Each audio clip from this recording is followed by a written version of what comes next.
আমি গৌতম মিত্র। আপনাদের একটা অভিনব জিনিস দেখাবো। আপনারা এর আগে দেখেছেন কিনা জানি না। আমি এখানে দাঁড়িয়ে আছি, আমার পকেটে একটা মোবাইল রয়েছে। এই বাচ্চা ছেলেটা এই প্লাস্টিকটা দিয়ে গার্ড করে এই মোবাইলটা আমার পকেট থেকে তুলে নিয়ে চলে যাবে। একেবারে নতুন মোবাইল। আমার স্ত্রীর আঙুল কেটে গিয়েছিলাম একটা মেডিসিন কর্নারে। এখানে দেখুন 1 2 3 জন, আর এদিকে একজন আছে, এই 4 জন। আরেকজন আমার কাছে আসবে, 4, আর আমি রয়েছি 4 5 6 7 জন। আমরা প্রায় 7 জন এখানে রয়েছি। তা সত্ত্বেও এই ছেলেটি কি সুন্দর করে যে প্যাকেটটা দেখছেন এটা দিয়ে গার্ড করে এই নতুন মোবাইল, একেবারে এই নতুন মোবাইলটা তুলে নিয়ে চলে যাবে। এটা হওয়ার পর আমি বাড়িতে এসে আমার মনে পড়েছিল, মোবাইলটা খোঁজ পড়েছিল।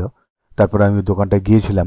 তারাও অবাক হয়ে গেছে যে কি হলো, পকেটে ছিল, কোথায় কোথায় আছে। তাদের কাছে সিসিটিভি রয়েছে, তো একটা চালিয়ে দেখলো যে সেখানে রেকর্ড হয়ে আছে, তাই আমি রেকর্ডিংটা দিয়েছে। এটা অনেকদিন আগের কথা, অনেকদিন হয়ে গেছে, ছিল আমার কাছে, তাই মনে হলো আপনাদের দেখাই।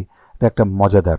এই সাবধানে থাকাটা সম্পূর্ণ মনের ব্যাপার। ছেলেটা খুব সুন্দর করে নিয়ে গেছে, এই মনটা পড়তে জানে। আমাদের অ্যাটেনশনটা প্রত্যেকের কোথায় ও জেনে নিচ্ছে, জেনে নিয়ে তারপরে এখান থেকে ও ওর কাজটা করে যাবে। খুব ইন্টারেস্টিং, ভালো লাগবে, দেখুন।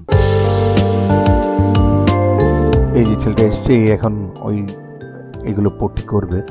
আর এই ছেলেটাকে দেখুন, এর সম্পূর্ণ নজর এই মোবাইলটার দিকে। এই দেখুন, নেওয়ার চেষ্টা করছে, দেখুন, এদের গার্ড দিয়ে। এদের কারোর কাছে ভুকরামি করছে, এটা বুঝছেন না সেটা। না, নিতে পারেনি। এতজন রয়েছে ভাবুন।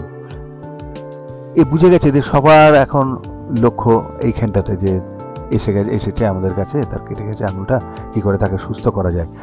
কেউ এর কথা ভাবছেই না। আর কি সুন্দর করে এটা দিয়ে গার্ড দিয়ে নিয়ে চলে যাবে। দেখুন এতজন, এই 1 2 3 4 5 6 7 8 জন আমরা এখানে আছি।